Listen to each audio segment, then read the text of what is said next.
This man walked into a police station covered in blood in the middle of the night, asking if he had unalived his in-laws. I want to give a quick disclaimer that I am just a girl, I'm not a lawyer. All of this information is free on the internet, and if you personally know more about a case than I do, and if any of this information is incorrect, please just politely correct me in the comments. Thank you. In May of 1987, 23-year-old Kenneth Parks got into his car in the middle of the night and drove 14 miles from his home in Pickering, Ontario, to the home of his in-laws. He used a key that they had given him to let himself in, and he simply walked upstairs. Then, without warning or explanation, he brutally attacked his mother-in-law and father-in-law.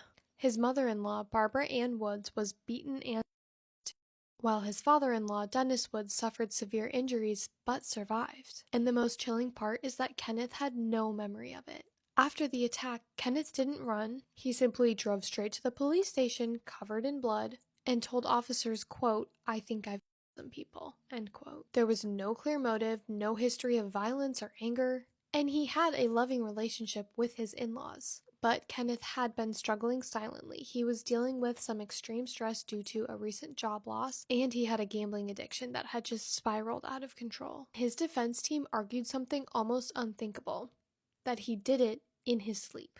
And medical experts supported the claim, diagnosing him with a sleep disorder and stating that he was likely in a state of automatism, a rare condition where a person performs actions without conscious thought or intent. Essentially, Kenneth's body was committing the crime while his mind was unaware. And it worked because the prosecution couldn't prove intent beyond a reasonable doubt, and in an outcome that shocked many, the jury found Kenneth not guilty of murder and attempted murder. He walked free, and to this day, this case is considered one of the most disturbing examples of so-called sleepwalking violence. And it sparks the debate of, should someone be held responsible for something that they didn't know that they were doing? This case is so crazy and so wild. I would love to know your thoughts in the comments. And if you have any other cases you want me to cover, please put those in the comments as well. I love getting to read your guys' comments. I post true crime videos just like this one every single day, so if you enjoy this type of content, follow so you don't miss my next video, and please stay safe out there because you never know what's right around the corner.